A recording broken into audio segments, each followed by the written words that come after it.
Crise politique au sein de l'UE, Merkel et Macron, le duo perdant Louis d'outre-bande. Qui sont les vainqueurs de cette crise européenne causée par les migrations? L'Autriche, l'Italie et les pays de l'Est, et les perdants politiques? Si l'Allemagne et Angela Merkel semblent au plus mal, la ligne tenue par Emmanuel Macron pour réformer l'Union semble s'évanouir. Analyse interview avec Patrick Moreau, politologue. Il devait être historique, il ne s'est soldé par aucune idée nouvelle. Le sommet européen, largement consacré aux migrations, a accouché d'une souris, du moins dans son communiqué final. Mais si les apparences sont sauves pour l'UE et l'unité de ses pays membres, ce sommet a bien dessiné des vainqueurs et des perdants. En effet, la crise politique lancinante en Allemagne, première puissance de l'Europe, pourrait se prolonger et s'accroître, au point de faire chuter Angela Merkel. Quel que soit l'avenir de l'Allemagne, ces derniers jours ont aussi révélé la faiblesse d'un pays, représenté par le projet d'un homme, la France. Patrick Moreau, politologue au CNRS de Strasbourg, spécialiste de l'Allemagne et de l'Autriche, analyse les conclusions du sommet européen principalement sur les migrations, la déstabilisation politique en Allemagne, et les conséquences pour la France et la politique d'Emmanuel Macron. Sputnik France, comment analysez-vous les conclusions du sommet européen qui s'est tenu le jeudi 28 et le vendredi 29 juin dernier? Peut-on désigner des vainqueurs ou des perdants politiques, principalement sur la question migratoire? Pays dirigeant, Patrick Moreau. De toute évidence, le perdant est la CSU. L'axe des volontaires qui avait été créé avec l'Italie, l'Autriche et la CSU a volé en éclats. Ça a été très clair, il ne veut pas d'une crise gravissime, une déstabilisation de l'Allemagne et surtout il est contre une prise de position strictement nationale. C'est-à-dire ce renvoi par l'Allemagne des réfugiés qui auraient déjà été enregistrés ailleurs. Donc la CSU se retrouve complètement isolée. Sur le plan intérieur allemand, Madame Merkel donne effectivement l'impression d'avoir eu un certain succès. Mais le véritable problème est qu'elle analyse, la plupart des pays qui étaient hostiles à la politique de Madame Merkel sont pour le moins critiques, donc son succès est extrêmement limité. Sputnik France, sur cette question migratoire, l'Italie semble donner le tournis, avoir pris la tête des pays qui refusent les solutions bruxelloises. C'est elle qui a inscrit dans la question que la plupart des réponses à l'ordre du jour du sommet européen.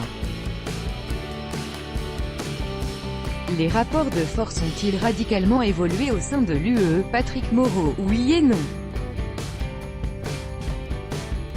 Il faut tout ramener, pour une période de 6 mois, à la perspective de Kurz. Le chancelier autrichien a toujours été très critique vis-à-vis de Madame Merkel. Il ne s'en est d'ailleurs jamais caché depuis l'origine. Mais néanmoins, il se voit comme un pont entre les positions les plus extrêmes et puis l'axe Macron-Merkel. Donc, a priori, les choses sont beaucoup moins tranchées qu'on puisse l'imaginer. Somme toute, il ne s'est pas passé grand-chose lors de ce sommet européen du 28 et 29 juin dernier. La plupart des décisions qui ont été prises sont des décisions qui ont été évoquées au minimum depuis 2 ans. Et puis, fondamentalement, l'idée d'installer des centres d'hébergement ou des camps, en Afrique ou en Albanie, par exemple, est un thème qui avait déjà été avancé, mais tous les pays qui pourraient potentiellement accueillir ces camps ont refusé. Donc on a l'impression qu'il ne s'est pas passé grand-chose. Sputnik France, Angela Merkel avait annoncé un accord sur le dossier des migrants avec les pays de l'Est, mais la Pologne, la Hongrie et la République tchèque ont rapidement démenti.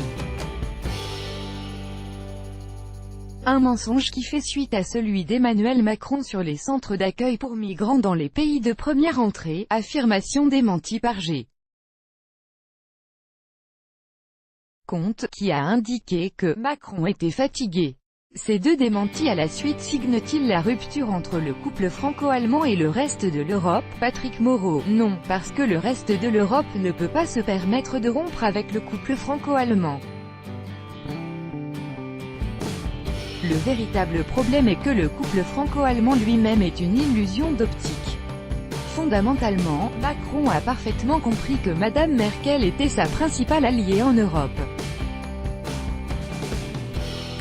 Mais un réel rapprochement entre les deux est quand même moins évident qu'on puisse l'imaginer. C'est-à-dire que la vision de Macron d'une Europe des transferts financiers où pratiquement l'Allemagne aurait à arroser la quasi-totalité de l'Europe passe mal au sein de la CDU. Donc le couple franco-allemand est beaucoup plus imaginaire qu'on peut le penser. Et c'est très sensible au sein de la CDU. Sputnik France. Depuis ce week-end, le ministre de l'Intérieur allemand, Horst Seehofer, menace de démissionner. Président du parti bavarois CSU, formant la coalition au pouvoir avec le parti de Merkel, Horst Seehofer peut-il et va-t-il faire chuter Angela Merkel? Patrick Moreau. À mon avis non, mais les experts se trompent toujours. Rire. Fondamentalement non, je ne crois pas. Tout simplement parce que les premiers sondages sont catastrophiques pour la CSU. En effet, une majorité de la population est contre une déstabilisation gouvernementale parce que les 100 jours de gouvernement que l'on a derrière nous ici, en Allemagne, le moindre qu'on puisse dire c'est que le travail gouvernemental est un peu lent. Il manque d'effectivité. Comme les Allemands, par nature, ont peur du désordre, ils ne souhaitent pas la chute de Madame Merkel. Je crois que chacun ici est persuadé que Madame Merkel est en bout de course. Le véritable problème est que les Allemands attendent une fin de régime ordonné.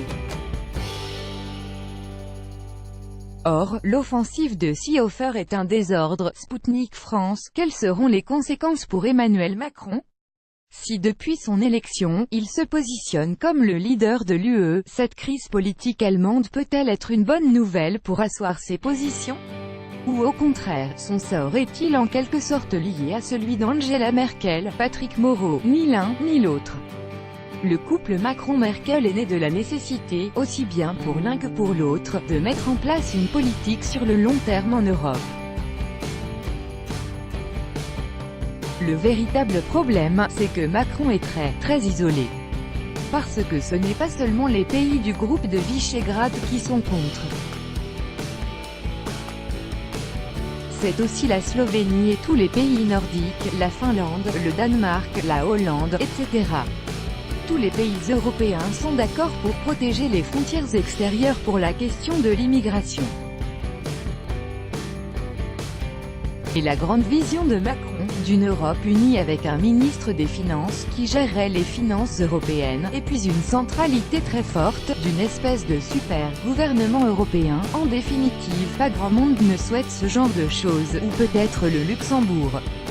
Donc en définitive Macron est très isolé sur le plan européen. Sputnik France. Finalement, cette question dépasse celle des migrations et remet en cause la libre circulation, donc Schengen et finalement la politique du président, Patrick Moreau. Cela va même beaucoup plus loin que Schengen. Pratiquement tout ce qui a été mis en place par la communauté européenne sur la problématique de l'immigration, qui a été remis en cause par la quasi-totalité des Européens. Oui, c'est vrai, les choses ont énormément évolué en un temps relativement rapide. Mais tout simplement parce que tout le monde craint que la pression migratoire augmente à court terme. Sputnik France. Pour conclure, comment peut-on imaginer l'application de la politique d'Emmanuel Macron, celle annoncée lors de son discours à la Sorbonne en septembre dernier? Patrick Moreau. Il ne peut pas, NDLR, à cause de son isolement. Et c'est à cause de cette vision d'une marche forcée de l'Europe, d'une intégration très rapide, et puis en définitive, la position que s'accorde peut-être Macron au sein de ce processus qui pose problème, parce que Macron, somme toute, est président de la République française, il n'est pas véritablement président de l'Europe.